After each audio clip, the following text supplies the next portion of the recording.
En la sala de audiencias del Palacio de Justicia de Madrid. El aire estaba cargado de una tensión que se podía cortar con un cuchillo. Mientras la voz de mi exmarido, Javier Ruiz, se quebraba con una desesperación fingida. Renuncia al niño o lucharemos hasta que no te quede nada. Me amenazó. Convencido de que me había acorralado. De que me derrumbaría bajo su peso. Lo que no sabía era que yo llevaba meses recopilando pruebas de sus esquemas de blanqueo de capitales. Esto ya no era solo una batalla por la custodia, se estaba convirtiendo en su ruina total. El hombre que intentó robarme a mi hijo perdería todo en su lugar. Y toda la ciudad de Madrid sería testigo de su colapso espectacular. Mi nombre es Elena Vargas. Y nunca imaginé que estaría sentada en un tribunal madrileño, observando a mi exmarido representar el teatro más patético de su vida. Los bancos de madera oscura brillaban bajo las luces frías del techo. Mientras Javier, el hombre al que una vez amé, se secaba los ojos secos con un pañuelo impecable. Su traje de diseño italiano costaba más que el alquiler mensual de la mayoría. Sin embargo, allí estaba, alegando pobreza, angustia emocional y un deseo abrumador de ser un padre a tiempo completo para nuestro hijo de 2 años. Mateo. Señoría, dijo Javier con una voz temblorosa por emoción fabricada. Le suplico. Elena es inestable. Vengativa. Si no renuncia a la custodia voluntariamente, lucharé con todos mis recursos. Este niño necesita a su padre. Yo me quedé inmóvil, con las manos cruzadas en el regazo, sintiendo el peso de la memoria USB oculta en mi bolso. Mi abogada, Carmen López, posó una mano reconfortante en mi brazo. Ella sabía lo que venía. Ambas lo sabíamos. La actuación de Javier era digna de un premio. Pero el acto final sería mío. La jueza Isabel Moreno, una mujer severa de unos 60 años con el cabello gris recogido en un moño apretado, nos observaba por encima de sus gafas de lectura.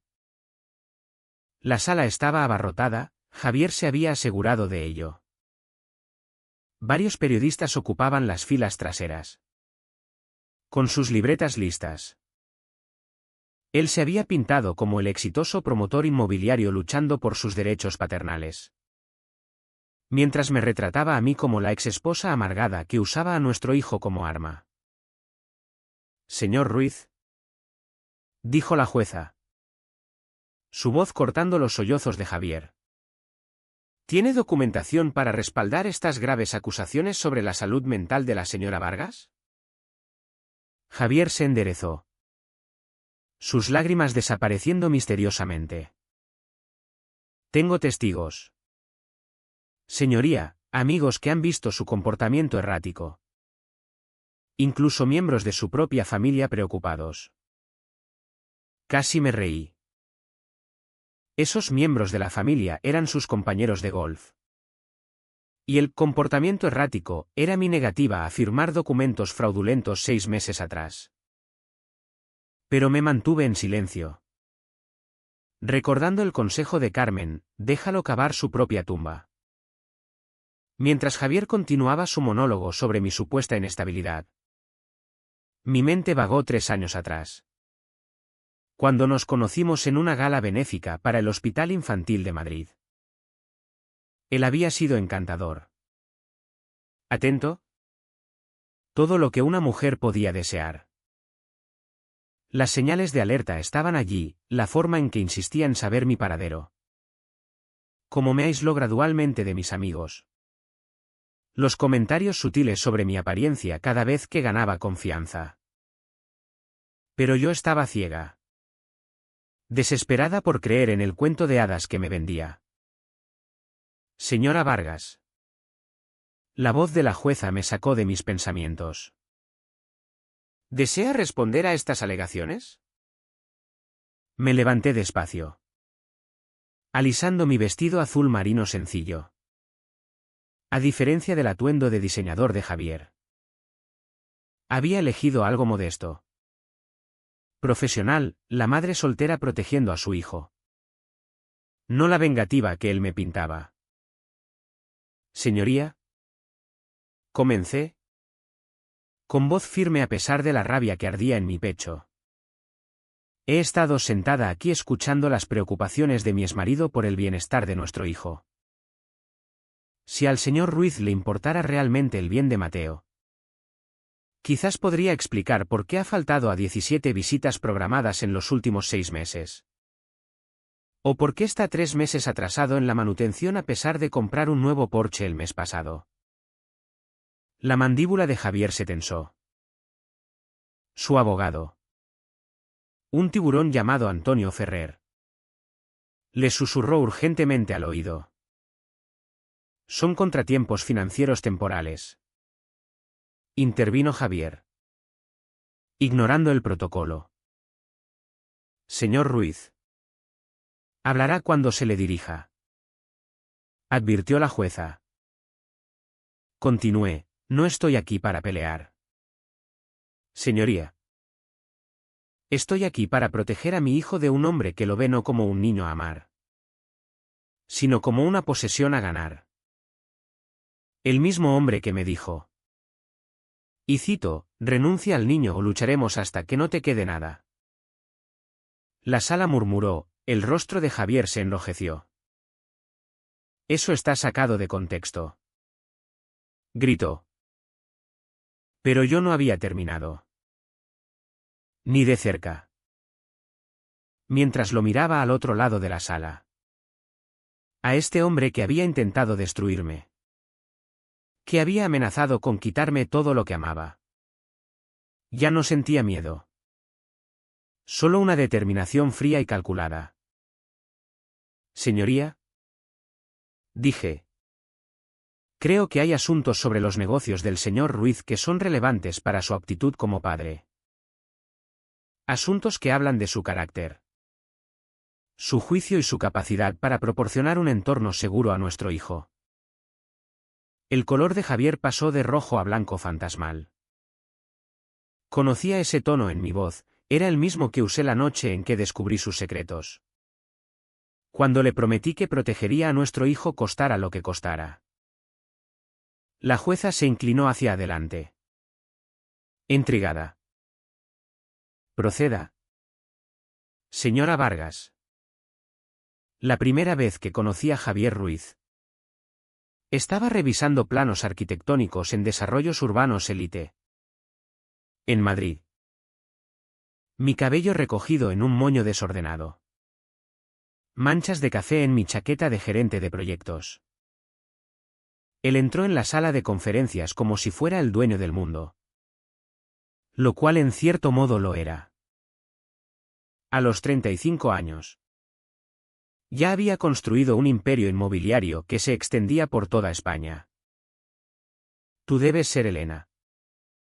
Dijo con una sonrisa deslumbrante. He oído que eres la única que puede mantener a raya a nuestros contratistas. Reí. Genuinamente encantada. Alguien tiene que asegurarse de que tus torres se construyan a tiempo. Señor Ruiz. Javier. Por favor. Y me gustaría invitarte a cenar para discutir tu notable habilidad para aterrorizar a hombres adultos con carpetas. Ese fue el comienzo. Durante 6 meses. Javier me persiguió con la dedicación de un hombre en misión. Rosas entregadas en mi oficina. Almuerzos sorpresa en los mejores restaurantes de Madrid. Escapadas de fin de semana a la Costa Brava. Era atento sin ser abrumador. Romántico sin ser cursi. Mis amigas me envidiaban. Mi madre prácticamente empezó a planear la boda después de nuestra tercera cita. Es perfecto. ¿Elena? Me dijo efusiva. Exitoso. guapo y te adora. La boda fue un evento de la alta sociedad madrileña, 400 invitados en el Palacio de Cibeles. Mi vestido. Un diseño personalizado de un modisto español que Javier insistió en pagar. Nada más que lo mejor para mi reina. Me susurró mientras bailábamos nuestro primer baile. Los cambios empezaron pequeños. Un mes después de nuestra luna de miel en Ibiza, Javier sugirió que dejara Desarrollos Urbanos Elite. ¿Por qué trabajar para otros cuando podrías ayudarme a construir nuestro imperio?, dijo, haciendo que sonara como una oportunidad y no una restricción. Cuando dudé, su encanto se volvió hielo. Intento cuidarte. Elena. ¿Por qué es tan difícil aceptarlo? Mantuve mi trabajo. Pero las discusiones escalaron. Aparecía en mi oficina sin avisar, alegando querer llevarme a almorzar. Pero en realidad verificando si estaba donde decía. Me contrató un entrenador personal, insistiendo en que necesitaba mantener estándares como su esposa. Mis tarjetas de crédito fueron reemplazadas por unas vinculadas a sus cuentas. Para una contabilidad más fácil, explicó. El control financiero se apretó gradualmente, necesitaba su aprobación para compras superiores a 100 euros. Mi salario se depositaba en nuestra cuenta conjunta, que solo él gestionaba. Cuando protesté. Lo volteaba, ¿no confías en mí? Soy un experto financiero. Lo hago por nosotros. Mi amiga Lucía intentó advertirme, esto no es normal. Elena. Te está aislando. Pero yo ya estaba atrapada en su red. Excusándome. Estaba estresado por el trabajo. Solo quería proveer para mí. Me amaba demasiado. Entonces llegó la noche en que descubrí la verdad. Javier estaba en su oficina en casa. En una llamada de conferencia. Le llevé café. Jugando a la esposa perfecta. Cuando lo oí reír con alguien llamado Miguel. El proyecto de la Castellana es perfecto para blanquear el dinero de Ortega, dijo. Inflamos los costos de construcción en un 40%. Lo pasamos por las empresas fantasma y todos cobramos. Me quedé congelada fuera de la puerta, la mano temblando en la taza. ¿Elena lo sabe?, preguntó Miguel por el altavoz. Elena sabe lo que yo le digo, respondió Javier. Además, tengo su firma en suficientes documentos. Si algo sale mal, ella es tan culpable como cualquiera. La taza se me cayó, rompiéndose en el suelo de madera. Javier colgó inmediatamente, su rostro apareciendo en la puerta. ¿Cariño?, dijo con una voz peligrosamente calmada.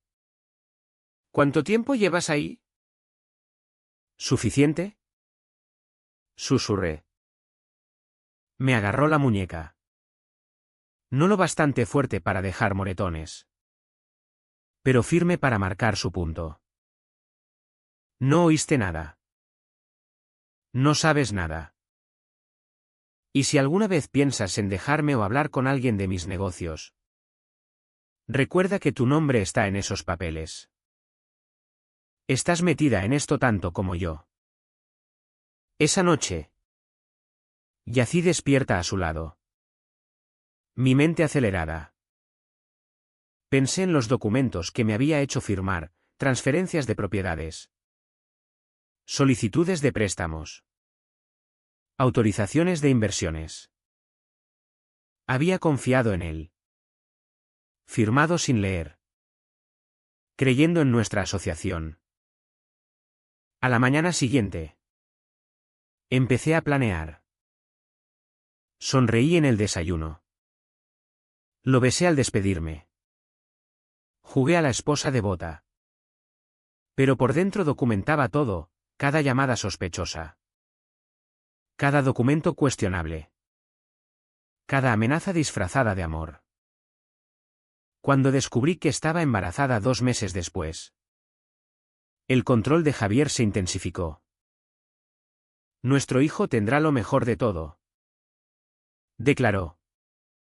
Ya planeando colegios privados y fondos fiduciarios construidos sobre dinero sucio. Fue entonces cuando supe que tenía que salir. No solo por mí, sino por la vida inocente que crecía dentro de mí. Nuestro matrimonio no era solo tóxico, era criminal. Y me negaba a que mi hijo naciera en ese legado. El embarazo debería haber sido una alegría. Pero se convirtió en mi prisión. Javier monitoreaba todo, mis citas médicas, mi dieta, incluso las vitaminas prenatales que tomaba. Instaló aplicaciones de rastreo en mi teléfono, alegando que era por seguridad. El hombre que una vez me encantó con su atención ahora me asfixiaba con su obsesión. Para mi 7º mes, el juego de Javier había espiralado fuera de control. Lo descubrí por accidente cuando una tarjeta fue rechazada en el supermercado. Esa noche, mientras él dormía, revisé nuestras cuentas y encontré retiros por 300.000 euros a sitios de apuestas en línea en el extranjero. Nuestros ahorros. El fondo para la Universidad de Mateo. Todo desaparecido. Es una estrategia de inversión, dijo cuando lo confronté a la mañana siguiente. No entenderías las complejidades de la planificación financiera de alto riesgo. Planificación financiera de alto riesgo. Repetí, mostrando los extractos bancarios. Esto es juego, Javier. Su rostro se ensombreció. Todo lo que hago es por esta familia. No me cuestiones de nuevo. 3 semanas antes de que naciera Mateo, encontré los mensajes de texto. Javier había dejado su teléfono en la encimera de la cocina mientras se duchaba. Vibró con un mensaje de alguien guardado como V. No puedo esperar a verte esta noche. Amor. ¿Cuándo la dejas por fin? Mis manos temblaron mientras desplazaba la conversación. Victoria Blanco. Una abogada inmobiliaria con la que había estado viéndose durante 6 meses. Sus mensajes eran explícitos. Crueles. Pero un hilo me heló la sangre. Javier. Una vez nazca el bebé, presentaré el divorcio.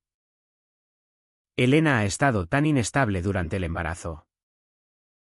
Documentando todo. ¿Y los activos? Javier. Ya los moví la mayoría a cuentas offshore.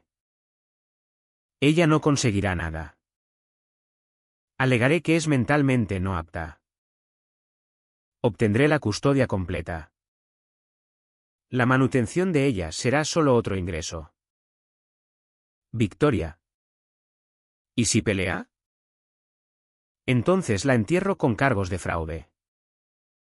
Su firma en todo.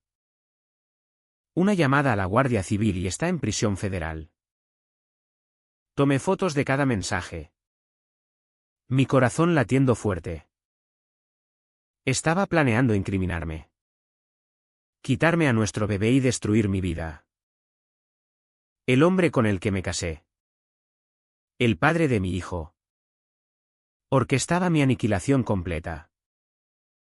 Esa noche en la cena, Javier jugó al marido devoto, frotando mi vientre hinchado, hablando de colores para la nursery. Sonreí y asentí. Todo mientras planeaba mi supervivencia. El parto fue difícil, 18 horas de agonía con Javier paseando por la habitación del hospital. Más preocupado por perder una reunión de negocios que por mi dolor. Cuando Mateo llegó por fin. Perfecto y gritando. Lo sostuvo exactamente 3 minutos antes de devolvérselo a mí. Necesito hacer unas llamadas, dijo, dejándome exhausta y sola con nuestro recién nacido. Los meses siguientes fueron un infierno. Javier apenas reconocía la existencia de Mateo a menos que fuera para una foto oportuna. Posaba con él para Instagram, creando la imagen de padre devoto. Luego me lo devolvía en cuanto la cámara se apagaba. Mientras tanto, sus deudas de juego se acumulaban. Y hombres extraños empezaron a aparecer en nuestra casa a horas intempestivas. Una noche, cuando Mateo tenía 4 meses, oí a Javier en una llamada en su oficina. No me importa lo que Elena quiera. Si no coopera con los términos del divorcio que yo establezco, me aseguraré de que nunca vuelva a ver al niño. Tengo jueces en el bolsillo y suficiente suciedad fabricada para pintarla como madre no apta, depresión, ansiedad, comportamiento errático. Mis abogados documentan todo. Ese fue mi punto de quiebre. A la mañana siguiente, mientras Javier estaba en su oficina, conduje al banco y abrí una caja de seguridad a mi nombre de soltera. Empecé a recopilar evidencia, registros financieros, grabaciones, fotos de sus mensajes. Consulté con 3 abogados de divorcio diferentes antes de encontrar a Carmen López, la única que no parecía intimidada por la reputación de Javier. Va a venir fuerte contra ti, advirtió Carmen en nuestra primera reunión. Hombres como Javier no pierden con gracia. No intento ganar con gracia, respondí, meciendo a Mateo en mi rodilla. Intento sobrevivir y proteger a mi hijo. La confrontación llegó 2 semanas después. Había presentado el divorcio mientras Javier estaba en Barcelona por otro viaje de negocios. Regresó y encontró los papeles en su escritorio junto a una captura impresa de uno de sus textos a Victoria. Estúpida perra, gruñó, su máscara cayendo por completo. No tienes idea de lo que has empezado. Sí la tengo, dije calmadamente, sosteniendo a Mateo cerca. Lo estoy terminando. Renuncia al niño. Elena. Vete ahora con la dignidad que te queda o juro por Dios que te destruiré. Te quitaré todo, tu reputación, tu libertad, tu hijo. No tendrás nada. Lo miré directo a los ojos. A este extraño con el rostro de mi marido. Inténtalo. Sonrió entonces. Frío y calculador. Oh. Lo haré. Y cuando termine, desearás haber desaparecido. Mientras salía con Mateo esa noche hacia la casa de mi madre, sabía que la guerra había comenzado. Lo que Javier no sabía era que yo había estado preparándome para esta batalla mucho antes de que él siquiera se diera cuenta de que éramos enemigos. Vivir en casa de mi madre me dio la cobertura que necesitaba para construir mi caso. Mientras Javier pensaba que me acobardaba en la derrota, en realidad, orquestaba su caída. Carmen López me recomendó a un investigador privado llamado Pablo Navarro, un exagente de la Guardia Civil especializado en delitos financieros. Tu marido no es solo un jugador y adúltero, me dijo Pablo después de 2 semanas de indagar. Está dirigiendo una operación sofisticada de blanqueo de capitales a través de sus desarrollos inmobiliarios. La evidencia era abrumadora. Javier había creado 17 empresas fantasma, todas con nombres inocuos como Inversiones Sierra o Grupo Patrimonio Madrid. A través de ellas, Blanqueaba dinero para un sindicato criminal español, inflando costos de construcción y canalizando el exceso a cuentas offshore. ¿Lo peor? Continuó Pablo, deslizando un documento sobre la mesa. ¿Es esto? Era una solicitud de préstamo por 8 millones de euros garantizada contra propiedades que nunca había visto. Mi firma estaba al final. Falsificada pero expertamente. Te está preparando como chivo expiatorio, explicó Pablo. Si la Guardia Civil investiga, todos los caminos llevan a ti. Miré mi firma falsificada, mis manos temblando de rabia. ¿Puedes probar que es falsa? Con el analista forense adecuado. Sí. Pero necesitamos más, sus comunicaciones. Sus libros reales. Evidencia de la conspiración. Fue entonces cuando recordé la caja fuerte en la oficina de Javier en casa. Él pensaba que no conocía la combinación. Pero lo había visto abrirla docenas de veces desde el reflejo del espejo del pasillo. Julio de 1582. El cumpleaños de su madre. ¿Puedo entrar en su caja fuerte?, dije.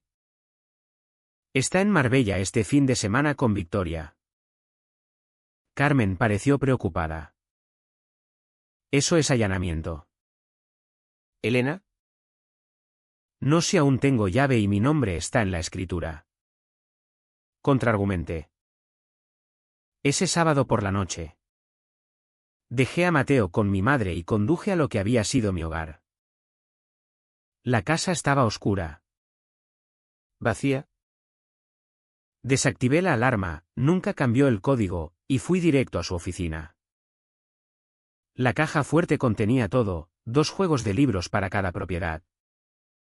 Memorias USB con archivos encriptados. Y un teléfono desechable con mensajes sobre transferencias de dinero. Lo más condenatorio era un ledger manuscrito detallando sobornos a funcionarios municipales por permisos de zonificación. Fotografié todo. Lo reemplacé exactamente como lo encontré y salí. Pero había agregado algo a su caja fuerte, un grabador activado por voz diminuto que Pablo me proporcionó. Pequeño y discreto. De vuelta en la sala de audiencias. El drama se intensificaba. Javier había llamado a su testigo estrella, el doctor Carlos Reyes. Un psiquiatra que alegaba haber tratado mi inestabilidad emocional. La señora Vargas muestra signos de trastorno bipolar. Mintió el doctor bajo juramento. Recomiendo evaluación inmediata y custodia supervisada. Carmen se levantó con calma. Señoría. Tengo preguntas para el testigo. Mientras interrogaba al doctor Reyes, revelando inconsistencias en sus notas. Noté a Javier sonriendo con superioridad, creyendo que tenía la victoria en el bolsillo. Pero yo sabía que el golpe final estaba por venir. La puerta de la sala se abrió de golpe. 2 agentes de la Guardia Civil entraron, flanqueados por un fiscal federal. Señoría, anunció el agente principal. Disculpe la interrupción. Pero tenemos una orden de arresto para Javier Ruiz por cargos de blanqueo de capitales, fraude y asociación ilícita. La sala estalló. Periodistas se apresuraron a posiciones. Flashes de cámaras pese a las protestas del alguacil. El rostro de Javier pasó de satisfacción engreída a shock total. Esto es obviamente un montaje, gritó Antonio Ferrer. Señoría. Esto está orquestado claramente. Señor Ferrer. Interrumpió el agente, produciendo una segunda orden. También tenemos una orden para registrar sus oficinas respecto a su implicación en las actividades del señor Ruiz. Carmen se levantó con compostura perfecta. Señoría. Dados estos desarrollos, solicito una orden temporal inmediata otorgando a mi clienta la custodia completa pendiente investigación. Javier saltó de su asiento. ¡Maldita seas! Me gritó. Tú hiciste esto. Tú. Señor Ruiz. Siéntese. Golpeó el mazo la jueza. Pero Javier estaba fuera de sí. Ella me está tendiendo una trampa. Revisen sus firmas en esos documentos. Ella es la que realmente. El agente dijo.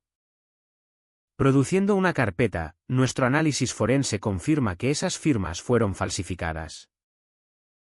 Tenemos al señor Ruiz grabado discutiendo las falsificaciones con Vicente Ortega. La sangre se drenó del rostro de Javier al darse cuenta de la trampa en la que había caído. Cada acusación que había hecho. Cada mentira que había dicho. Estaba a punto de colapsar sobre el frente a toda la ciudad. La sala estaba en caos. Pero el mazo de la jueza trajo orden temporal. Todos permanecerán sentados. Agente. Proceda con el arresto. Pero esta audiencia de custodia continuará. Mientras dos agentes se acercaban a Javier. Carmen habló, señoría. Me gustaría presentar evidencia que contradice directamente cada afirmación hecha por el equipo del señor Ruiz hoy. Sacó una carpeta gruesa de su maletín. Primero. Respecto al testimonio del doctor Reyes sobre el estado mental de mi clienta. Tengo aquí una declaración jurada de su exasistente admitiendo que el doctor Reyes nunca conoció a mi clienta y fue pagado 50.000 euros por falso testimonio. ¿El doctor? Reyes se levantó de su asiento en la galería, intentando irse. Pero un agente le bloqueó el camino. Además, continuó Carmen, sacando una memoria USB. Esto contiene grabaciones de la caja fuerte en la oficina del señor Ruiz. Obtenidas legalmente. Donde discute. En sus propias palabras. Su plan para incriminar a mi clienta por sus crímenes financieros. Objeción. Gritó Ferrer. Esa evidencia fue obtenida ilegalmente. De hecho, hablé desde mi asiento. Mi nombre aún está en la escritura de esa casa. Tenía todo el derecho legal de entrar y documentar amenazas contra mí.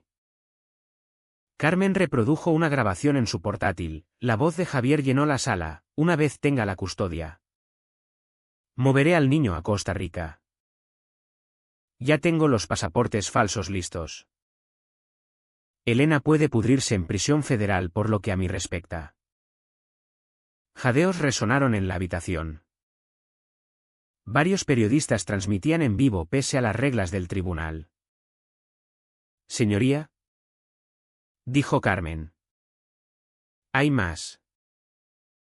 El señor Ruiz acusó a mi clienta de irresponsabilidad financiera.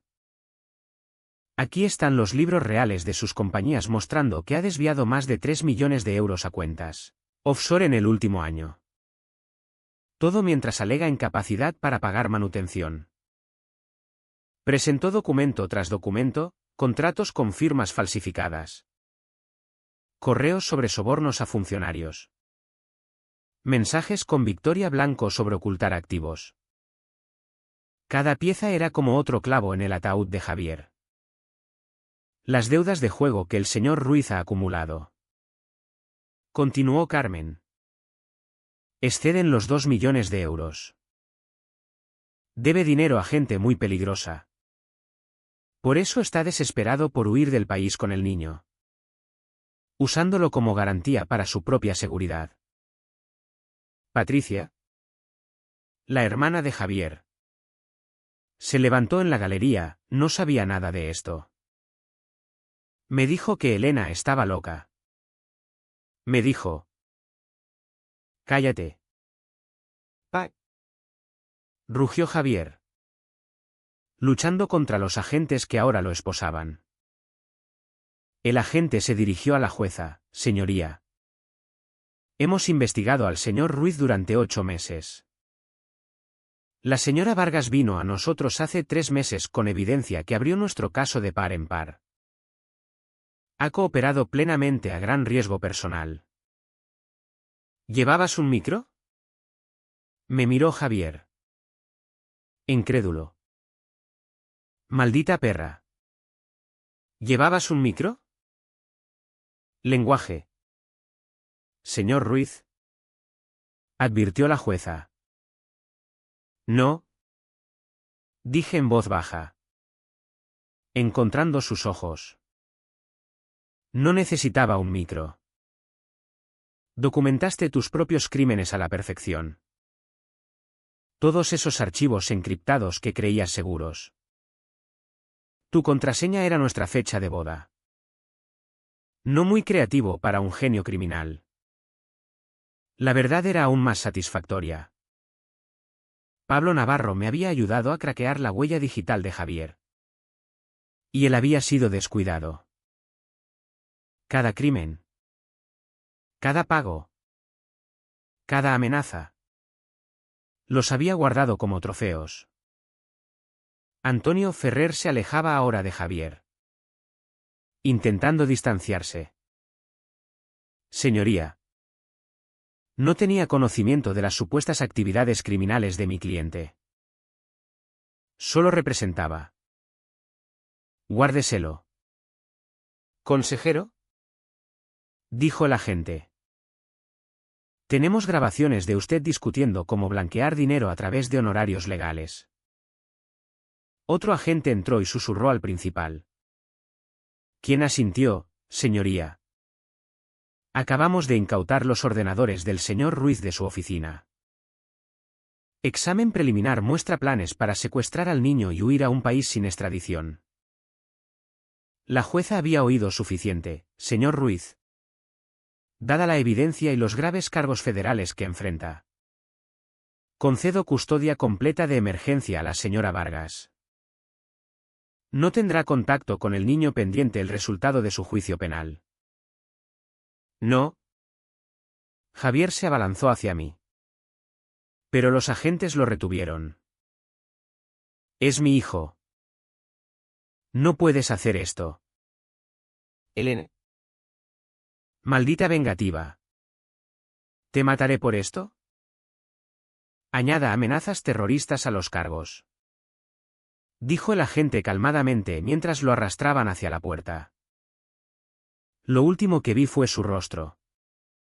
Contorsionado por la rabia. Toda pretensión del empresario encantador desaparecida. Este era el verdadero Javier. El monstruo con el que había vivido. Finalmente expuesto. Victoria Blanco intentó escabullirse en el caos. Pero reporteros la rodearon. Señorita Blanco. ¿Sabía del blanqueo de Ruiz? ¿Estaba implicada? Miguel Santos no tuvo tanta suerte, agentes lo arrestaron allí mismo por conspiración. La jueza golpeó el mazo una última vez. Señora Vargas. Tiene custodia completa de su hijo. Efectivo inmediatamente. Los derechos perentes del señor Ruiz se suspenden pendiente procedimientos penales. La corte se levanta. Mientras la sala erupcionaba en caos. Carmen se volvió hacia mí con una pequeña sonrisa. Felicidades. Elena. Acabas de ganar la guerra. La audiencia final de custodia estaba programada para 2 semanas después. Aunque todos sabían que era mera formalidad. Javier se sentó en la mesa del acusado con un mono naranja y grilletes. Su imperio demolido. Su reputación destruida. El hombre que una vez comandaba salas de juntas ahora ni siquiera podía pagar fianza. Todos sus activos habían sido congelados por las autoridades. La jueza Moreno entró en la sala. aún más abarrotada que antes. Cada medio importante había enviado reporteros. El titular promotor inmobiliario millonario expuesto por exesposa en red de blanqueo había ido nacional. Señor Ruiz. Comenzó la jueza. Actualmente enfrenta 47 cargos federales, incluyendo blanqueo, fraude y asociación ilícita. ¿Es correcto? El nuevo abogado de Javier. Un defensor público llamado Tomás García. Respondió, correcto. Señoría. Desaparecido el ejército de abogados caros. El bufete de Ferrer había sido allanado. Sus activos congelados. Antonio Ferrer mismo arrestado por conspiración. Dadas estas circunstancias, continuó la jueza, y la evidencia de secuestro planeado encontrada en los ordenadores del señor Ruiz, esta corte no tiene opción más que otorgar custodia legal y física completa a la señora Vargas sin derechos de visita para el señor Ruiz. Señoría. Intentó García débilmente. Mi cliente mantiene su inocencia y ama a su hijo. ¿Su cliente? Interrumpió la jueza. Documentó planes para forjar un pasaporte para un niño de 2 años y huir a Costa Rica. Eso no es amor. Consejero. Eso es usar a un niño como ficha de cambio. Carmen se levantó, señoría.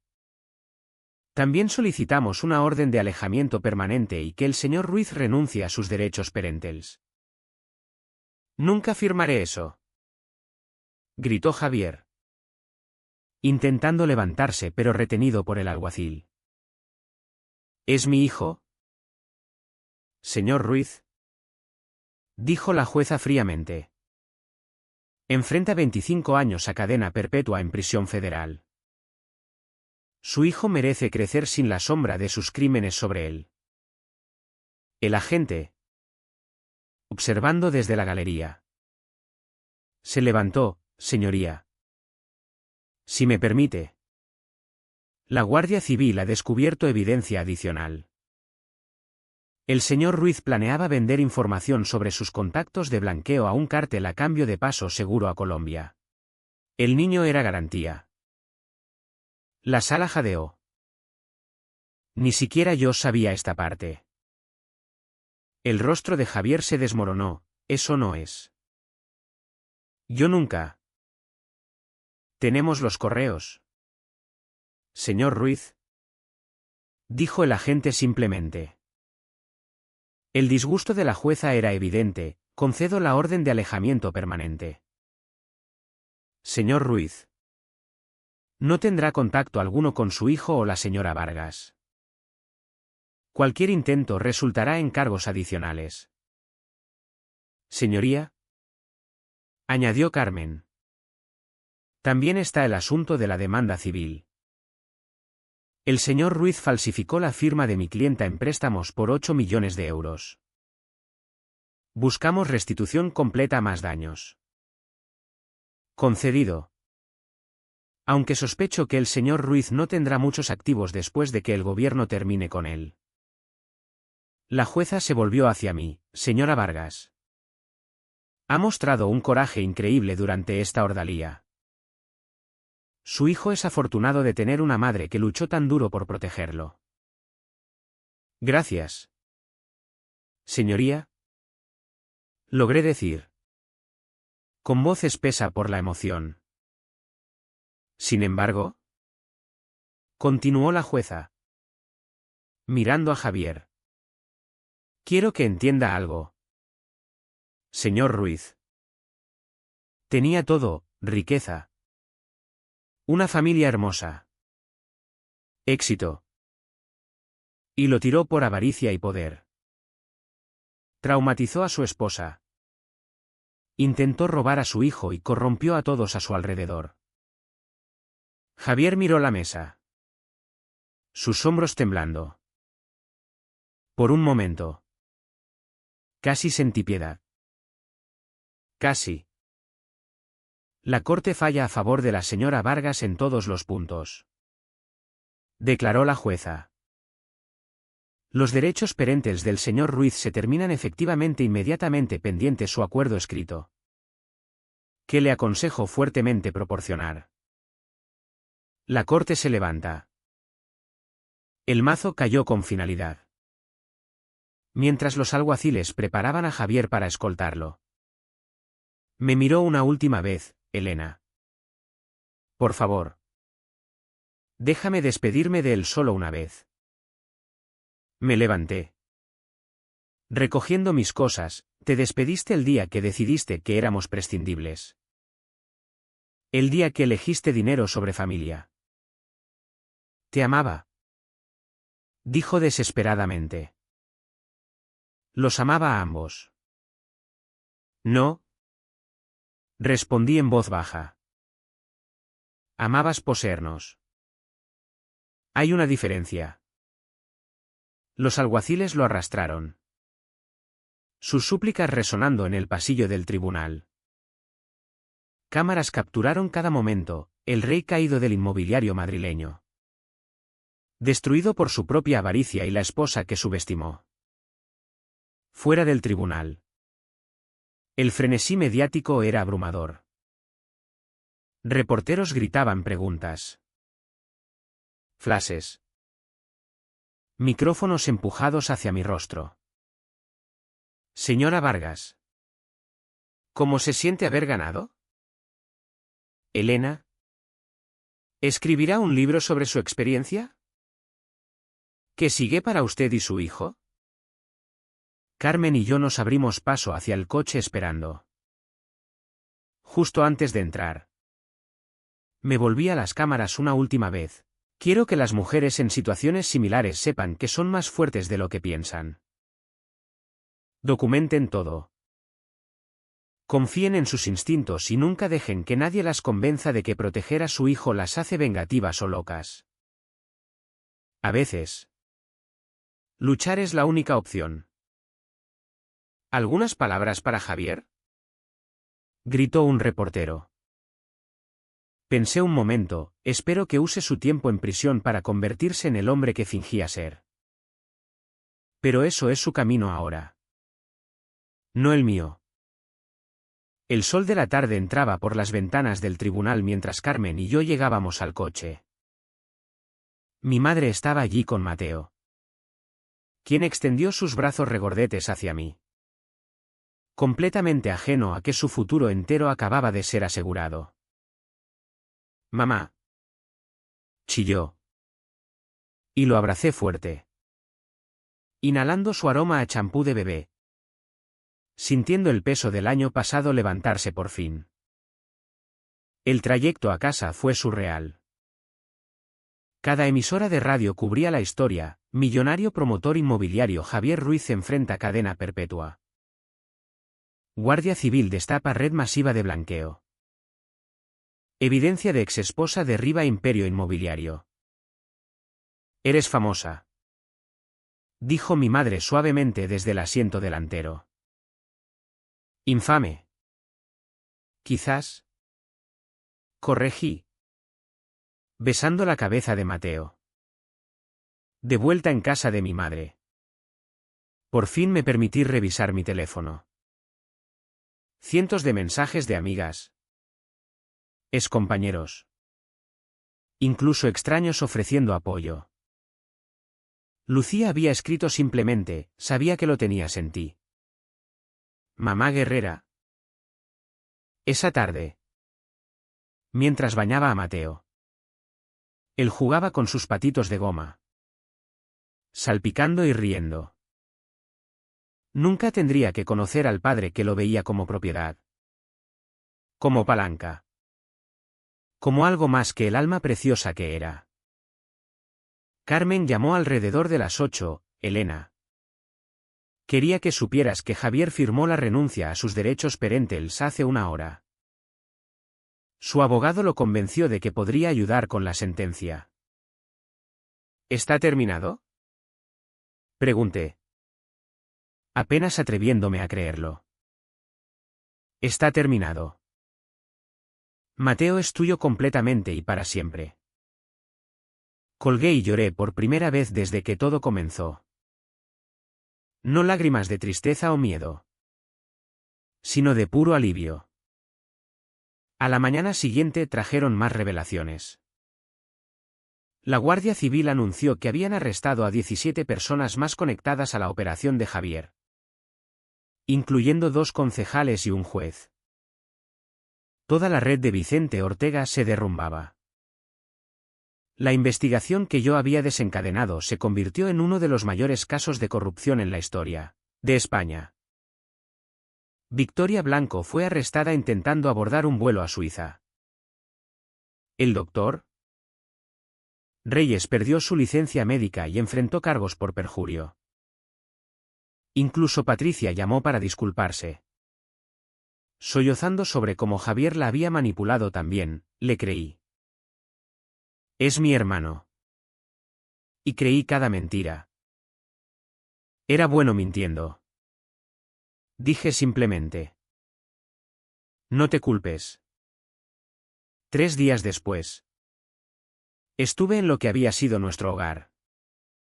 Ahora vacío y resonante. La Guardia Civil lo había liberado tras su investigación.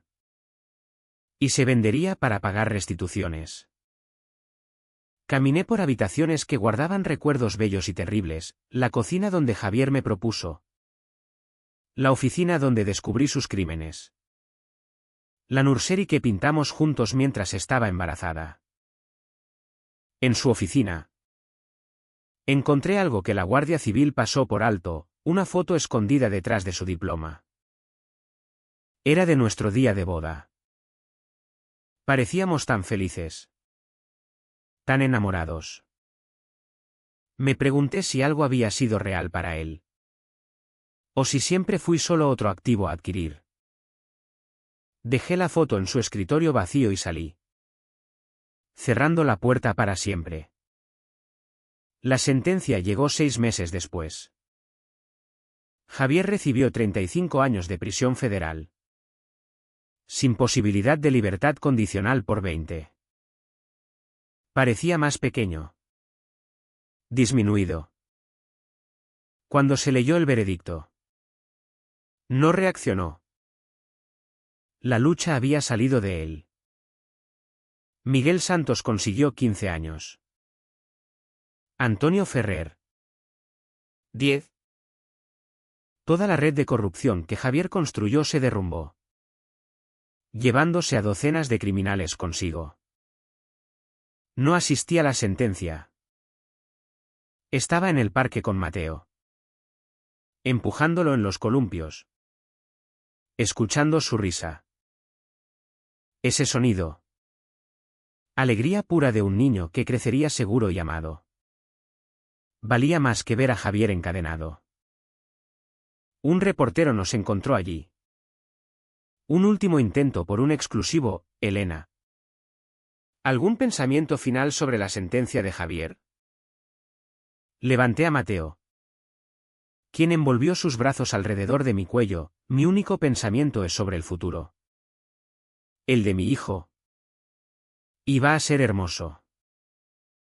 ¿Lo perdonas? Consideré la pregunta. El perdón no es mi prioridad. Proteger a mi hijo lo era. Lo logré. Eso es todo lo que importa. Mientras caminábamos, Mateo señaló una mariposa posándose en una flor, bonita. Exclamó. Sí. Bebé. Coincidí. Es bonita y libre. Esa noche, después de que Mateo durmiera, me senté en el porche con una copa de vino. Algo que no me había permitido en más de un año. Las estrellas brillaban sobre Madrid. Y por primera vez desde que conocí a Javier Ruiz, me sentí verdaderamente libre. Mi teléfono vibró con un texto de la gente. Pensé que deberías saber. Ortega delató a todos para reducir su sentencia. Tu evidencia salvó a muchas víctimas futuras. Gracias. No respondí. No había nada más que decir. Había luchado la batalla. Ganado la guerra. Y ahora era tiempo de vivir la vida que Javier había intentado robarme. Mañana empezaría a buscar trabajo. Quizás mudarme a una nueva ciudad donde Mateo y yo pudiéramos construir recuerdos frescos. Pero esa noche, simplemente me senté en la quieta victoria de una madre que se negó a rendirse. A retroceder. A dejar que el mal ganara. Las furgonetas de noticias se habían ido. Los reporteros habían pasado a otras historias. Pero en esta pequeña casa en Madrid, un niño pequeño dormía seguro. Y esa era la única noticia que importaba. La justicia se había servido. Y sabía a libertad.